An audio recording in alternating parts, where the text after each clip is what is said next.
Yes, salut mec, j'espère que tu as la forme.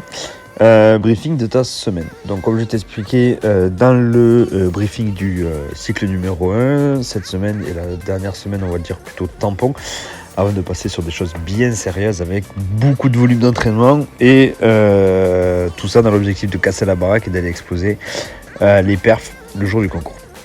Pour cette semaine, sur la journée de lundi, mardi, mercredi, jeudi, vendredi et samedi, tu retrouveras plus ou moins,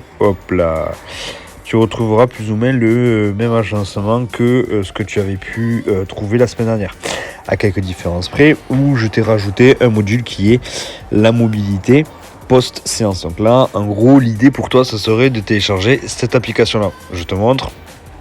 C'est l'application GoWOD que tu as juste ici. Il te suffit simplement de la télécharger. Ça coûte environ 7€ et quelques par mois. C'est hyper intéressant. Au tout début, ils vont te demander de réaliser un test. Ça va évaluer ta mobilité et ensuite, ça te proposera des exercices qui ont, à mon sens, plus d'intérêt dans ce qu'on appelle un réveil articulaire. Oui, pourquoi pas un travail de mobilité avec le temps. Et encore que, mais je suis plus d'accord sur le fait de dire que c'est un travail de réveil articulaire avant de réaliser ta séance ou après ta séance. Comment ça s'agence? En gros, ça te crée un protocole personnalisé pour le quotidien, donc ton flow personnalisé, des routines que tu peux faire quand tu es au boulot, par exemple, que tu sens que ça commence à fatiguer un petit peu, avant d'aller au lit ou encore le matin en te réveillant ou en basant ton flow par rapport aux parties du corps. Ça te propose également des flows mobilité juste avant les WOD de CrossFit, etc. Donc, une fois que tu auras téléchargé cette application-là, ce qui serait intéressant de toi, ça serait par exemple, avant de faire une zone 2, de faire ton protocole quotidien ici, là, tu cliques sur Faux Mobility, choisis le temps que tu veux y mettre, ça va te proposer les exercices. Alors, tu vas voir, franchement, c'est méga bien fait. Hein. Ça te propose les équipements. Si tu n'as pas l'équipement, il suffit de cliquer dessus, l'enlever.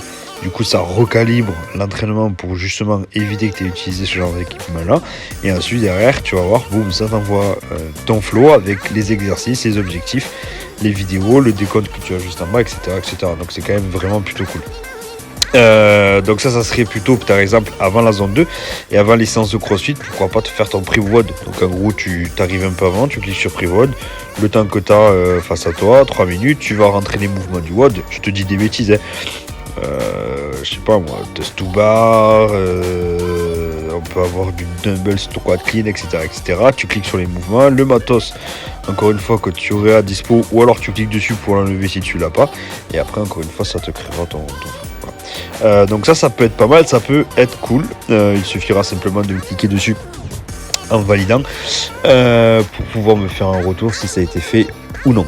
Tu retrouveras toujours donc ton feedback début de séance, fin de séance à me remplir, et en fonction de la séance que tu auras réalisée, tu me fais un retour ou sur l'endurance fondamentale ou sur la séance de CrossFit. On reste toujours sur 3 séances de CrossFit dans cette semaine-là et 2 séances d'endurance fondamentale entre 40 minutes et 1 heure.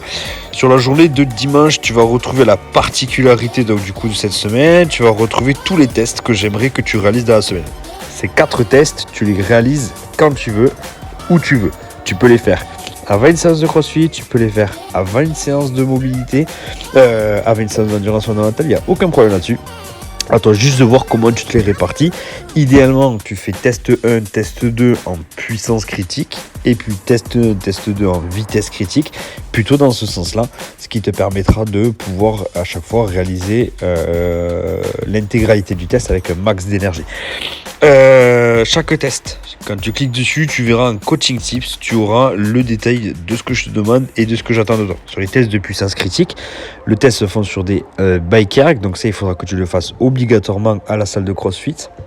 Et donc l'idée c'est de monter sur ton bike, de régler le vélo sur 3 minutes d'effort, sur le test numéro 1, et de réaliser un maximum, pendant ces 3 minutes-là, d'envoyer la sauce, d'envoyer la grosse patate, jusqu'à ce que les 3 minutes soient passées. À la fin des 3 minutes, il suffira simplement, comme je te le signifie là, de marquer et de relever en gros ta fréquence cardiaque, puis les watts et les calories que tu aurais fait par heure. Je te ferai une vidéo spécifique ou du moins tu trouveras, parce qu'au moment où je te fais le vocal, je l'ai toujours pas fait, mais tu trouveras dans ta journée de dimanche une vidéo qui t'explique un petit peu comment régler ton vélo, et je te réexpliquerai un petit peu le principe de ce test en détail. Le test numéro 2 est le même principe, sauf que ça dure 12 minutes, et après en fait tu vas faire exactement la même chose, mais en course à pied, avec un test de 5 minutes et de 12 minutes. Tu as les détails qui sont disponibles également ici. Là, il te faudra une montre pour pouvoir relever ta fréquence cardiaque et ta vitesse moyenne sur ces deux tests là, ce qui permettra derrière de pouvoir clôturer et de pouvoir finaliser les semaines qui vont suivre, en lien avec ce que je t'ai expliqué dans le cycle numéro 1. Donc prends le temps de checker tout ça, de tout bien lire. Si jamais tu as des questions parce qu'il y a des choses que tu ne comprends pas, tu n'hésites pas à m'envoyer un message. Donc voilà, ça a passé dans la semaine, à toi de voir comment tu veux le placer. Et puis voilà, je pense qu'on a fait le tour. Je te souhaite une bonne semaine, bon courage, et on casse la baraque. À plus.